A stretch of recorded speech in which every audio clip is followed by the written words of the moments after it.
भारत में इन दिनों आरएसएस प्रमुख मोहन भागवत और मौलाना अरशद मदनी के बयानों को लेकर जो बहस छिड़ी है वो देश की राजनीति और सामाजिक ताने बाने के लिहाज से काफी गहरी है। अगर हम इसे आम बोलचाल की भाषा में विस्तार से समझें तो ये विवाद उस वक्त शुरू हुआ जब मोहन भागवत लखनऊ के दौरे पर थे।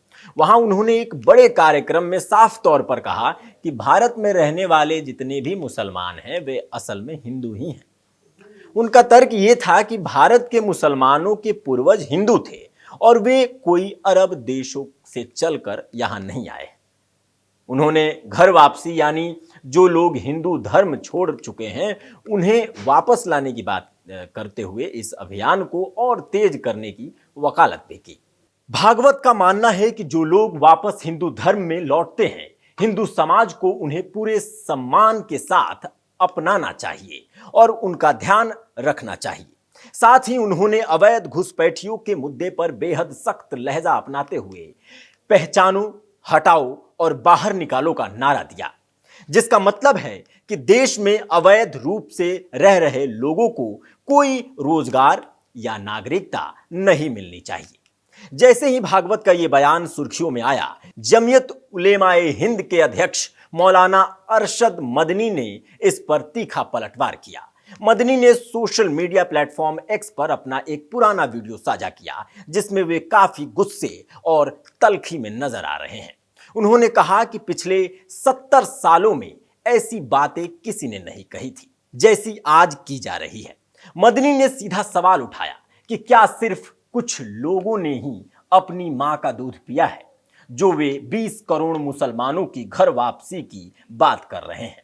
उन्होंने चेतावनी भरे लहजे में कहा कि हर वो आवाज जो देश में नफरत, बर्बादी और बदअदमी और आपसी दुश्मनी को बढ़ावा देती है वो कभी भी देश के प्रति वफादार की आवाज नहीं हो सकती।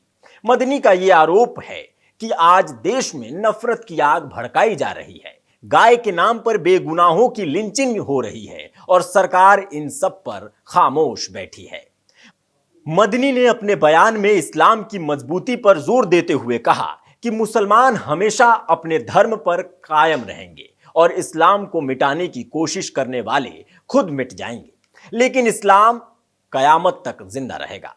उन्होंने स्पष्ट किया कि भारत जैसे विविधता वाले देश में शांति और भाईचारा तभी मुमकिन है जब हम अपने धर्मनिरपेक्ष संविधान के दायरे में रहें। उनके अनुसार किसी भी एक विचारधारा को पूरे देश पर थोपना न केवल संविधान का उल्लंघन है बल्कि देश की अखंडता और एकता के लिए भी बहुत खतरनाक है। देखिए, ये पूरा विवाद दो अलग अलग विचारधाराओं की टक्कर है। एक ओर मोहन भागवत सांस्कृतिक राष्ट्रवाद की बात कर रहे हैं जहां वे सभी भारतीयों की जड़ें हिंदू धर्म में देखते हैं। वहीं दूसरी ओर मौलाना मदनी इसे धार्मिक पहचान पर हमला बता रहे हैं और मान रहे हैं और संविधान के द्वारा दी गई धार्मिक आज़ादी की दुहाई दे रहे हैं। ये बहस दिखाती है कि आज के दौर में धर्म, पहचान और नागरिकता जैसे मुद्दे कितने संवेदनशील बन चुके हैं और इन पर राजनीतिक ध्रुवीकरण कितनी तेजी से होती है। आप क्या सोचते हैं ऐसे मुद्दों पर? कमेंट बॉक्स में अपनी राय जरूर लिखिए। मिलते हैं आपसे अगली वीडियो में। देखते रहिए भारत अपडेट।